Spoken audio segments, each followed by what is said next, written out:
오늘은 사무엘하 16장 14절에서 23절까지의 말씀인데요. 하나님 앞에서 불의한 자들이라는 제목으로 같이 함께 말씀을 나누겠습니다. 오늘 본문 말씀은 이제 이 다윗의 모습에서 압살롬의 모습으로 이제 내용이 바뀌어지는 것을 알 수 있습니다. 그동안 다윗이 어떻게 고난을 당하고 있었는가, 또 예루살렘 궁에서 도피하면서 어떤 사람들을 만났고 어떤 일들이 있었는가, 다윗의 모습에 집중이 되어 있었습니다. 그런데 이제부터는요, 압살롬의 모습으로 이제 이 배경이, 본문의 배경이 바뀌어지는 것을 알 수 있습니다. 그런데 여러분, 압살롬의 삶은 하나님께서 기뻐하시는 삶일까요? 기뻐하지 않는 삶일까요? 하나님께서 기뻐하지 않는 삶입니다. 그죠?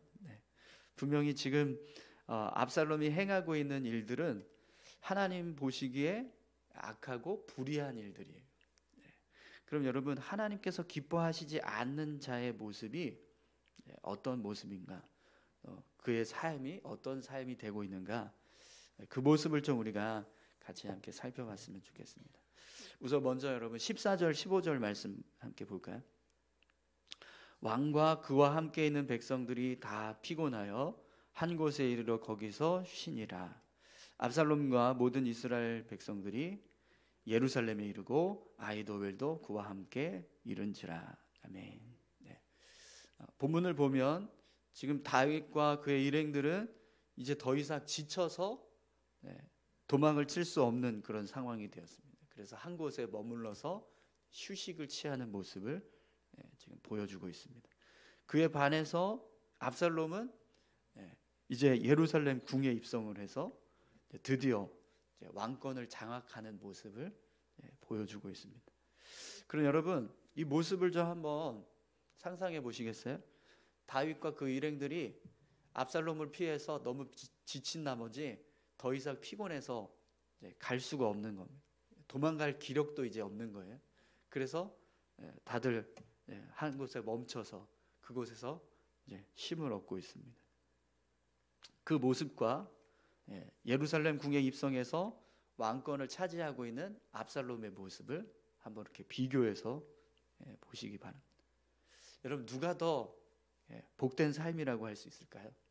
지금 이 상황만 놓고 본다면 다윗이 지쳐서 더 이상 도망도 못 치는 그런 상황에서 이제 한 곳에서 머물러 있는 그 모습, 그리고 예루살렘 궁으로 입성해서 왕권을 차지하고 있는 이 압살롬의 모습, 그 모습만 딱 본다면 누가 더 복된 모습이라고 할 수 있을까요?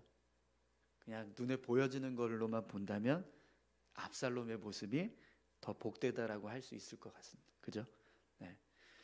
처량하게 왕궁에서 쫓겨나서 길가에서, 그것도 이제는 더 이상 도망도 못 가고 지쳐서 이렇게 쉬고 있는, 쓰러져 있는 그 다윗의 모습이 처량해 보이고 더 비참해 보일 수밖에 없습니다. 그리고 오히려 그 반대로 압살롬은요, 이제 예루살렘 궁에 들어가서 화려한 궁에서 왕권도 차지하고 그 궁에 있는 모든 좋은 것들을 다 누리면서 살게 되는 그 모습이 우리 눈에 보이기에는 그 모습이 훨씬 더 이제 복되고 또 좋을 것이다, 이렇게 생각할 수 있을 겁니다. 그런데 여러분, 하나님이 보실 때는 어떨까요? 하나님께서 이 모습을 지금 보고 계실 때 누구를 더 복되다라고 하실까요? 당연히 다윗이겠죠. 압살롬이 지금 이 예루살렘 궁에 들어가서 왕권을 차지하고 있는 이 모습은요, 그냥 눈으로 보여지기에는 훨씬 더 뭔가 좋은 모습처럼 보여질 수 있지만, 그러나 하나님이 보실 때는 그의 모습은요, 악하고 불의할 뿐입니다. 그렇기 때문에 차라리 비참하게 왕궁에서 쫓겨서 도망을 치고 있는, 지쳐서 쓰러져 있는 다윗의 모습이 훨씬 더 복되다라는 거죠. 여러분, 오늘 저와 여러분들이요, 하나님과 함께 있을 때 복된 삶이 되는 줄 믿습니다. 좋은 집에 있다고 해서 복된 게 아니고, 뭐 빈들에 있어서, 가난한 초가집에 있어서 복되지 않은 삶이 아니라, 그런 걸 정말 다 뛰어넘어서 하나님이 계시냐, 하나님이 함께하지 않느냐, 하나님 보실 때 악하냐, 하나님 보실 때 선하냐, 거기에 따라서 우리 삶에 복이 있고 복이 없고 그것이 달라질 수 있다라는 걸 여러분 기억하십시오. 오늘 저와 여러분들이 빈들에나 초막에나 빈들에나 내 주 예수 함께하는 것이 복된 줄 믿습니다. 아무리 화려한 궁에서 부귀 영화를 누린다고 해도요, 하나님 없는 인생은 죽은 인생입니다. 저와 여러분들이 하나님과 함께하는 살아있는 인생 될 수 있기를 소망합니다. 자, 이렇게 이제 압살롬이 왕궁에 들어갔습니다. 입성해서 이제 왕권을 이제 차지하게 되는 모습을 기록하고 있는데요. 근데 그때부터 이제 압살롬이 어떤 일들을 행하는지 여러분 함께 보겠습니다. 우리 16절에서 19절 먼저 함께 보겠습니다.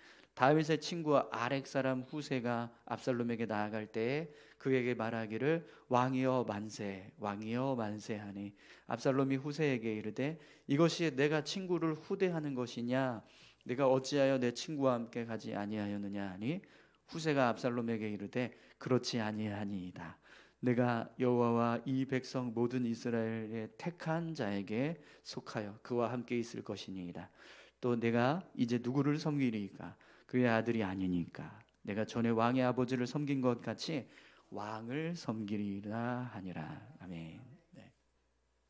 여러분 지금 이제 압살롬이 왕궁에 딱 입성하자마자 누가 나오죠? 후세가 이 압살롬 앞에 나왔습니다.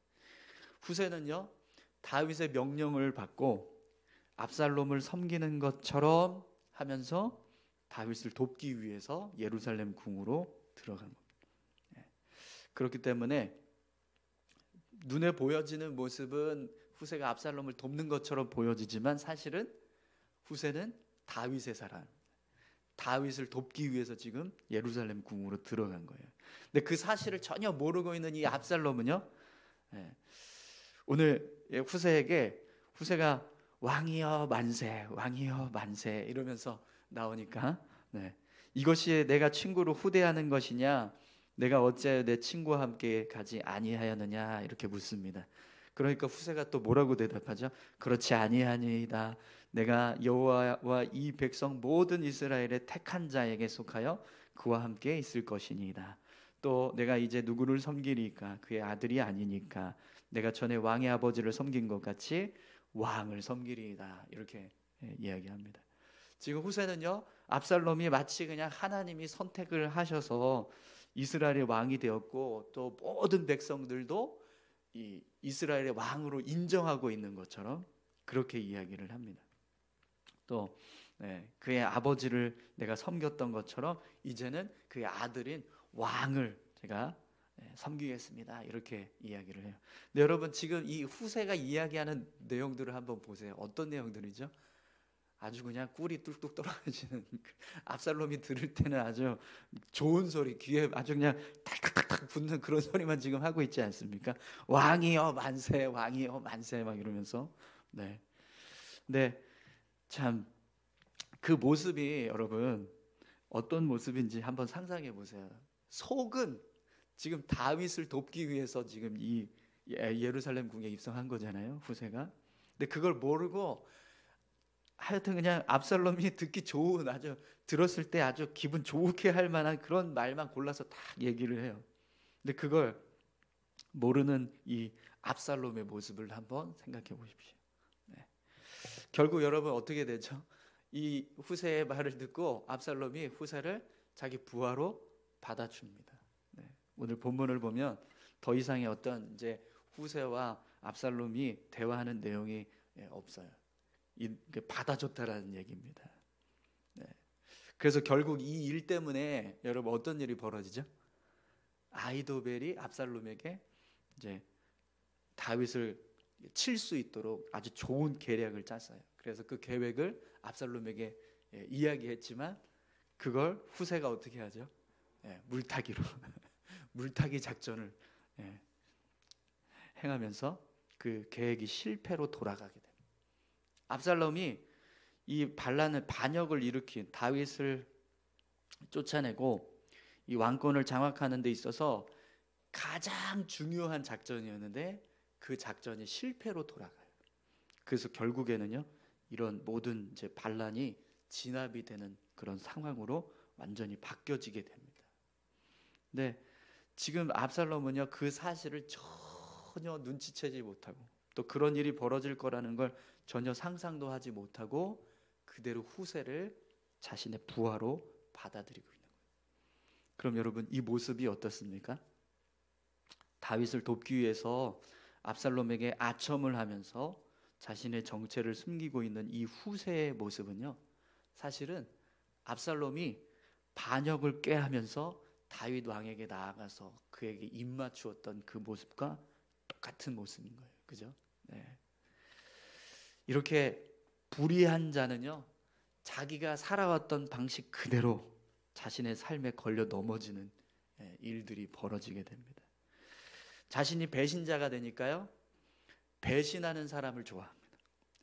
자신이 가먼이설로 사람들을 속이고 사람들을 이렇게 얻으려고 하니까 또 가먼이설로 자기를 속이는 사람을 받아줘요. 이렇게 불의한 자는요, 불의한 일을 행하는 사람에 대해서 그냥 거부감이 없어요. 그냥 같이 동참하고 같이 삶을 살아가는 거죠. 그런데 여러분, 우리 갈라디아서 6장 7절 말씀, 우리가 잘 아는 말씀인데요. 스스로 속이지 말라. 하나님은 업신여김을 받지 아니하시나니 사람이 무엇으로 심든지 그대로 거두리라 라고 분명하게 말씀합니다. 여러분, 선한 것을 심어야 선한 것을 거두게 될 줄 믿습니다. 악한 것을 심으면요, 결국에는 악한 것을 심게 됩니다. 거두게 됩니다. 지금 이 압살롬의 모습이 그 모습이 되는 거예요. 악한 것을 그동안 계속 심으니까 결국에는 자기에게 악한 것을 거두는 일을 지금 하고 있는 겁니다. 후세는 다윗에게는 선한 것이지만 이 압살롬에게는요, 악한 것이거든요. 근데 그 악한 것을 분별하지 못하고 압살롬이 그냥 다 받아줬습니다. 여러분, 오늘 저와 여러분들의 삶이요, 하나님 앞에서 선한 것, 선한 모습으로 삶을 살아갈 수 있기를 소망합니다. 또 오늘 본문의 말씀을 보면 압살롬이 행하고 있는 이제 또 다른 모습이 기록되고 있는데요. 어떤 일을 하는지 보세요. 20절에서 22절까지 말씀입니다. 압살롬이 아히도벨에게 이르되 너는 어떻게 행할 계략을 우리에게 가르치라 하니 아히도벨이 압살롬에게 이르되 왕의 아버지가 남겨두어 왕궁을 지키게 한 후궁들과 더불어 동침하소서. 그리하면 왕께서 왕의 아버지가 미워하는 바 됨을 온 이스라엘이 들으리니 왕과 함께 있는 모든 사람의 힘이 더욱 강하여지리이다 하니라. 이에 사람들이 압살롬을 위하여 옥상에 장막을 치니 압살롬이 온 이스라엘 무리 앞에서 눈앞에서 그 아버지의 후궁들과 더불어 동침하니라. 아멘. 여러분, 압살롬의 이 지략가인 아히도벨이 지금 압살롬에게 무엇을 지금 하라고 말하고 있습니까? 다윗의 후궁들과 동침해서 아버지의 왕권을 빼앗았다라는 걸 온 백성들에게 다 보여줘라, 이렇게 이야기합니다. 근데 여러분, 이 모습은요, 하나님께서 엄격하게 금하고 있는 율법을 범하는 행위입니다. 레위기 18장 7절에서 8절을 보면 하나님께서 이런 말씀을 하세요. 내 어머니의 하체는 곧 내 아버지의 하체이니 너는 범하지 말라. 그는 내 어머니인즉 너는 그의 하체를 범하지 말지니라. 너는 내 아버지의 아내의 하체를 범하지 말라. 이는 내 아버지의 하체니라.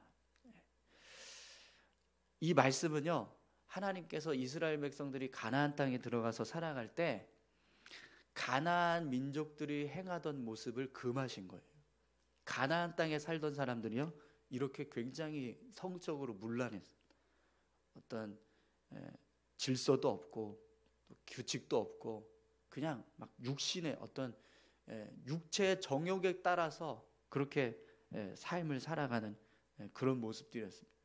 그 중에 이제 막 뭐 부모든 뭐 자식이든 이런 게 없는 거예요.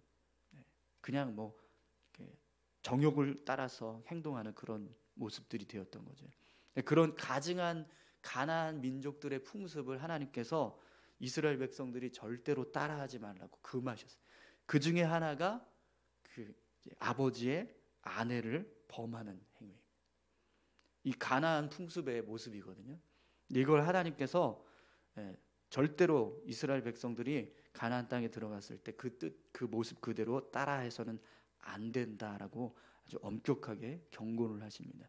그래서 이 가증한 일을 행할 경우에 하나님이요, 땅을 더럽히는 행위가 되기 때문에 땅이 그 주민을 토해내는 것처럼 그렇게 너희들을 토해낼 것이다, 이렇게 말씀하십니다. 그리고 이 가증한 모든 일을 행하는 자는 그 백성 중에서 끊어지리라, 이렇게 하나님께서 말씀을 하셨어요. 가나안 민족들을 하나님께서 이스라엘 백성들이 다 멸하게 하셨잖아요. 가나안 땅에 들어갔을 때 이스라엘 백성들을 통해서 가나안 7 족속을 다 아주 진멸시켜 버렸습니다. 그 이유가 뭐냐면 그들이 그 땅을 더럽히는 가증한 존재들이 되고 죄악으로 가득하게 만드는 가증한 존재들이 되고 있었기 때문입니다. 그래서 하나님이 그들을 진멸하시는 그런 일을 행하셨던 거예요. 그게 그 땅이 그 주민들을 토해내는 모습과 똑같은 거죠. 그런데 지금 이런 가증한 일을 누가 하고 있는 거예요? 아히도벨에 의해서 압살롬이 하고 있는 겁니다. 그럼 여러분, 이 일의 결과가 어떻게 될까요? 하나님께서 경고하신 것처럼 그 땅이 압살롬을 토해내는 일을 하게 되는 겁니다. 그래서 나중에 결국에는 압살롬이 죽음을 당하죠. 그럼 여러분, 이 모습을 통해서 우리가 알 수 있는 게 뭘까요? 우선 압살롬과 이 아히도벨의 모습은요, 불의하고 악한 자의 모습입니다. 불의하고 악한 자는요, 하나님 앞에서 자신들이 불의하고 악한 일을 행하는 것에 대해서 전혀 두려워하지 않는다라는 거예요. 하나님의 말씀을 어기든 하나님의 뜻을 범하든 거기에 대해서 전혀 거리낌이 없어요. 그냥 자기들이 하고 싶은 그대로 삶을 살아가는 겁니다. 압살롬도 그렇고 아히도벨도 그렇고 둘 다 그냥 자신들이 하나님 앞에서 불의하고 악하다, 이걸 전혀 인식하지 않아요. 그냥 하고 싶은 대로 자신들이 원하는 대로 행하는 모습을 보여줍니다. 더욱 여러분, 압살롬이요, 아히도벨의 불의한 계획을 어떻게 생각을 합니까? 오늘 본문 보면 23절에 이렇게 말씀하고 있습니다. 그때 아히도벨이 베푸는 계략은 사람이 하나님께 물어서 받은 말씀과 같은 것이라. 아히도벨의 모든 계략은 다윗에게나 압살롬에게나 그와 같이 여겨졌더라. 압살롬이 아히도벨의 계략을 어떻게 생각했다고 말합니까? 하나님의 지혜인 것처럼 생각했다라고 말합니다. 그런데 여러분, 본문을 보니까 다윗도 아히도벨의 지략을 그렇게 하나님의 지혜인 것처럼 생각했다, 이렇게 말씀합니다. 그러면 압살롬이 아히도벨의 지혜를 하나님의 지혜인 것처럼 생각했다는 건 그래도 이해가 되는데, 왜 다윗은 아히도벨의 지략을 하나님의 지혜인 것처럼 생각을 했을까요? 지금 아히도벨이 행하고 있는 이 지혜로운 이런 계획들이요, 인간적인 눈으로 보면 마치 하나님께서 말씀하시는 것처럼 아주 탁월하고 지혜로웠다라는 거예요. 사람들이 볼 때, 야, 어떻게 저런 생각을 할 수 있을까? 어떻게 저런 계획을 짤 수 있을까? 이렇게 생각할 정도로 굉장히 탁월하고 능력 있는 그런 모습이었다라는 겁니다. 다윗도 그 지략을, 그래서 아히도벨의 지략을 정말 인정할 만큼 그런 지혜로운 모습이 되고 있었다라는 거죠. 그런데 문제는 여러분, 그렇게 탁월하고 지혜로운 그 사람의 지략이 어떤 지략인 거예요? 어떤 지혜라는 거예요? 불의하고 악한 지혜라는 겁니다. 그러면 아무리 탁월하고 아무리 능력 있고 아무리 지혜로운 사람의 지혜라 할지라도 그게 불의하고 악한 지혜가 된다면 결국 어떻게 될까요? 그 지혜는요, 죽은 지혜예요. 하나님 보시기에 절대로 선하지 않아요. 그럼 여러분, 그런 지혜를 행하고 있는 압살롬과 아히도벨의 모습은 어떻게 될까요? 하나님 보실 때요, 전혀 선하지 않습니다. 절대로 하나님은요 그들을 용납하지 않으신다라는 거예요. 그들이 아무리 지혜로운 계획을 가지고 그 일을 이루어 가려고 한다 할지라도 하나님께서 그들을 그냥 두지 않으신다라는 거죠. 여러분, 하나님을 붙잡는 것이 진짜 지혜를 붙잡는 것인 줄 믿습니다. 아무리 이 땅에서 아주 지혜롭고 탁월한 그런 능력을 가지고 있다 할지라도 그것이 하나님 앞에서 선하지 않으면 그 능력은요 절대로 온전할 수 없습니다. 하나님은 하나님께서 선하게 여기시는 것들을 이 땅에서 세워가길 원하세요. 그렇기 때문에 하나님 보실 때 악한 능력, 악한 지혜, 악한 힘은요 결국에는 망하게 되어 있습니다. 오늘 저와 여러분들이요 하나님을 붙잡고 참된 지혜 되시는 하나님을 의지해서 삶을 살아가는 믿음의 삶이 될 수 있기를 소망합니다. 우리 같이 함께 기도하실까요? 아히도벨과 또 압살롬의 모습, 예루살렘 궁으로 입성했던 이 압살롬이 행하는 여러 가지 일들, 그 모습들을 볼 때 세상 사람들은 왕궁에 들어갔으니까 좋겠다, 드디어 이스라엘의 왕이 되었으니 참 좋겠다, 그렇게 볼 수 있습니다. 그리고 그에 반해서 다윗과 같이 지금 도망을 치면서 기력이 쇠해서 길거리에 쓰러져 있는, 그래서 휴식을 취하고 있는 그 모습은 사람들이 볼 때는 비참하고 참 좋지 않은 모습이라고 생각할 수 있습니다. 그러나 여러분, 우리가 봐야 할 모습은요 겉으로 보여지는 그런 화려함이나 그런 부귀영화의 모습이 아니라 하나님 앞에서 선한가 악한가, 하나님 앞에서 선한 일을 하고 있는가 악한 일을 하고 있는가, 우리는 늘 그것을 볼 수 있어야 합니다. 이 시간 같이 함께 기도하실 때 하나님, 우리가 세상을 살아갈 때 단지 겉으로 보여지는, 눈으로 보여지는 그냥 좋은 것들을 따라가는 것이 좋게 보여지지 않게 하시고 그 속에 하나님이 선하시게 여기는 것을 따라서 갈 때 그것이 선하고 그것이 복되고 그것이 좋은 것임을 우리가 볼 수 있는 믿음의 눈을 허락해 주십시오. 오늘 우리가 삶을 살아갈 때 그런 믿음의 눈을 가지고, 믿음을 가지고 하나님 앞에서 삶을 살아가는 자 될 수 있게 해달라고 우리 같이 함께 다 같이 기도하시겠습니다. 하나님 아버지 감사합니다. 하나님, 세상적인 부귀영화와 또 화려한 궁에서의 삶이 하나님 좋아 보인다고